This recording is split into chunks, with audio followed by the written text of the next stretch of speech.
কাতারের আমিরের পাঠানো বিশেষ এয়ার অ্যাম্বুলেন্স সময়মতো না পৌঁছানোয় বিএনপি চেয়ারপারসন বেগম খালেদা জিয়ার লন্ডনে উন্নত চিকিৎসার জন্য যাত্রা পিছিয়ে গেছে। শুক্রবার কাতার থেকে এয়ার অ্যাম্বুলেন্সটি ঢাকায় পৌঁছানোর কথা থাকলেও কারিগরি ত্রুটির কারণে তা বাতিল হয়। বিএনপি মহাসচিব মির্জা ফখরুল ইসলাম আলমগীর শুক্রবার দুপুরে জানান, কারিগরি ত্রুটির কারণে এয়ার অ্যাম্বুলেন্স শুক্রবার আসছে না। সব ঠিক থাকলে শনিবার পৌঁছাতে পারে। ম্যাডামের শারীরিক অবস্থা যাত্রার উপযোগী হলে এবং মেডিকেল বোর্ড অনুমতি দিলে ইনশাল্লাহ ৭ তারিখ রবিবার লন্ডনের উদ্দেশ্যে রওনা হবেন। প্রথমে জানানো হয়েছিল আজ শুক্রবার সকাল 10টার দিকে এয়ার অ্যাম্বুলেন্সটি ঢাকার উদ্দেশ্যে রওনা হবে, কিন্তু কাতারে বিমানটির কারিগরি সমস্যার কারণে সেই পরিকল্পনা ভেস্তে যায়।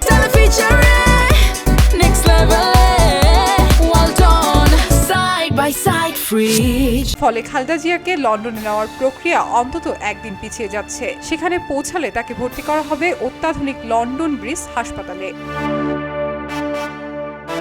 খালেদা জিয়ার চিকিৎসায় গঠিত মেডিকেল বোর্ডের একজন সদস্য জানান, ম্যাডাম আগের চেয়ে কিছুটা ভালো। তাকে ওষুধ দিয়ে ঘুম পাড়িয়ে রাখা হয়েছে। সবচেয়ে ভালো লক্ষণ, তার বুক পরিষ্কার হচ্ছে। নিউমোনিয়ার কারণে যে কফ জমেছিল তা কমছে। বৃহস্পতিবার করা পরীক্ষাগুলোর বেশ কিছু প্যারামিটার উন্নতির দিকে। এতে মেডিকেল বোর্ড স্বস্তি প্রকাশ করেছে। তবে তার স্থিতিশীল অবস্থার উপর নির্ভর করবে লন্ডনে নেওয়ার চূড়ান্ত সিদ্ধান্ত।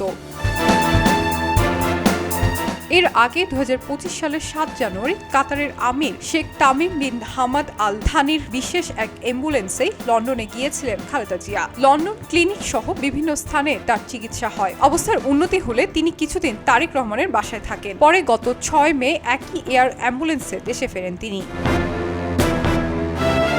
৭৯ বছর বয়সী সাবেক প্রধানমন্ত্রী খালেদা জিয়া বহু বছর ধরে আর্থ্রাইটিস, ডায়াবেটিস, কিডনি, লিভার, ফুসফুস, হৃদযন্ত্র এবং চোখের জটিল সমস্যায় ভুগছেন। গত 23 নভেম্বর রাতে নিয়মিত চেকআপের জন্য তাকে হাসপাতালে নেওয়া হলে ফুসফুসের সংক্রমণ ধরা পড়ে। এরপর তাকে ভর্তি করা হয় এবং অবস্থার অবনতি হলে স্থানান্তর করা হয় ক্রিটিক্যাল কেয়ার ইউনিটে। এলো খবরের কাগজ, নিখাত, নির্ভীক, নিরপেক্ষ।